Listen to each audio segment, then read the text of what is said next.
you go and then draft AZ Fudd as this complementary piece. Like, let's just say hypothetically, you manage to there's no center in 2028, not named Sarah Strong, you're not going to get the number 1 pick again. I don't currently have access to the green Snuggie, but we got the red Snuggie on. But also there was this draft lottery thing that happened. The drama surrounding the WNBA didn't build slowly this time. It hit all at once, the moment the draft lottery results flashed across screens and the realization settled in. The Dallas Wings had done it again.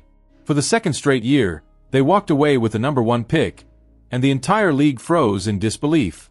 Analysts stumbled over their words. Fans stared at their phones trying to decide whether this was a blessing or a warning. Nobody expected deja vu to arrive this loudly. There's no big that's even close to our fam in 2028 not named Sarah Strong. There's no big in 2029 from what we've seen so far. It's the most important time of the year for me. And unfortunately, the green one. And nobody was prepared for the chaos it instantly unleashed. This wasn't just another lottery outcome. This was a moment that bent the league's timeline.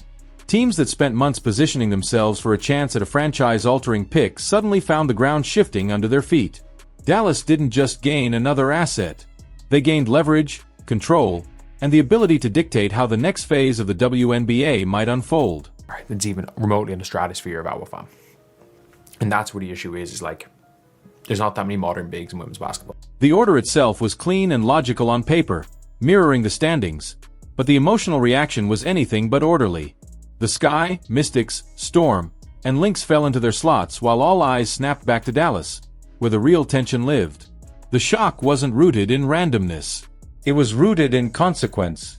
Back-to-back number 1 picks are rare, and when they happen, they force uncomfortable questions. Is this the beginning of a rebuild done right, or the setup for imbalance that tilts the league? Dallas suddenly found itself holding the most powerful card in a draft class loaded with identity-shaping talent. And every franchise knew what that meant. Free agency plans began shifting in real time. Executives recalculated timelines. Players watched closely, knowing their futures might hinge on what Dallas chose to do next. What made this moment explode even further was the lack of a clear, obvious path forward. The Wings are standing at a crossroads, and every road leads to a different version of the league. One option is aggressive and immediate. Load up in free agency, use cap space to attract proven stars, and turn the number 1 pick into a complementary weapon rather than a long-term project.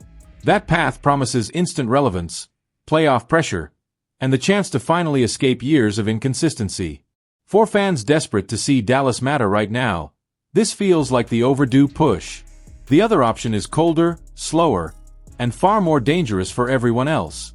Commit to youth. Stack elite prospects. Build a duo that grows together and peaks years from now. This approach doesn't promise immediate fireworks, but it threatens sustained dominance if executed correctly.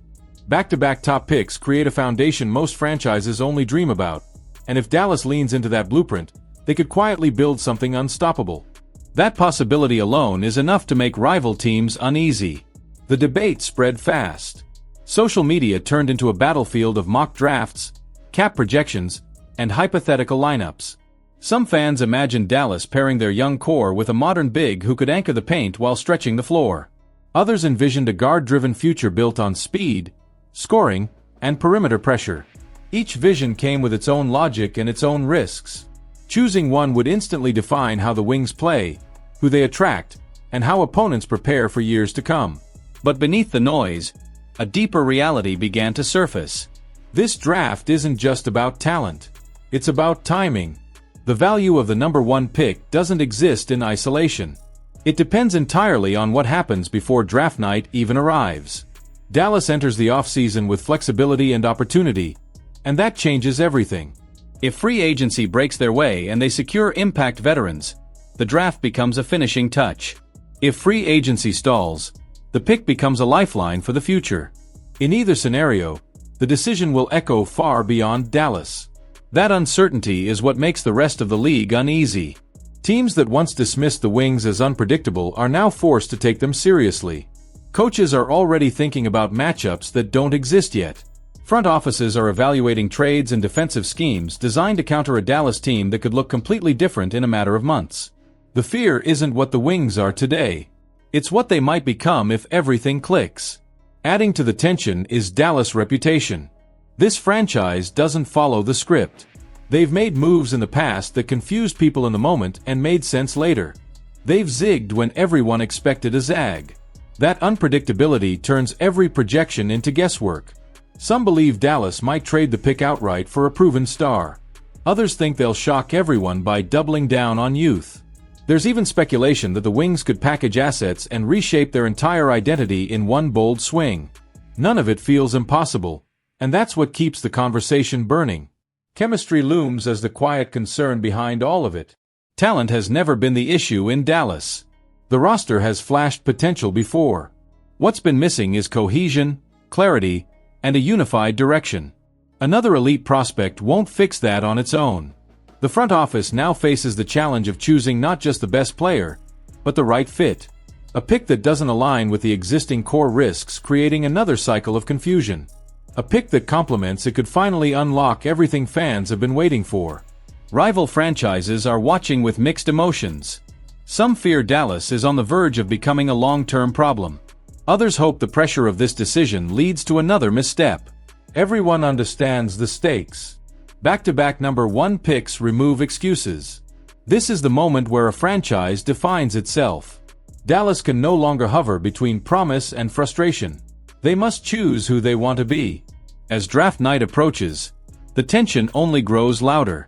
Every rumor fuels another theory. Every analyst breakdown adds another layer of pressure. The Wings are no longer operating in the background. They are at the center of the league's attention, and whatever they decide will ripple outward, reshaping strategies, expectations, and futures across the WNBA. This isn't just about one pick. It's about power, direction, and identity. Dallas has the chance to change everything, for themselves and for everyone else. The only question left is whether they seize that moment or let it slip through their hands. Now it's on you. Do the Wings go all in for immediate impact, or do they build patiently for long-term dominance? Is this the start of a powerhouse era, or the setup for another missed opportunity? Drop your thoughts in the comments, and if you want more deep, story-driven breakdowns like this, make sure to like, subscribe, and stay tuned. The next move could change the entire league.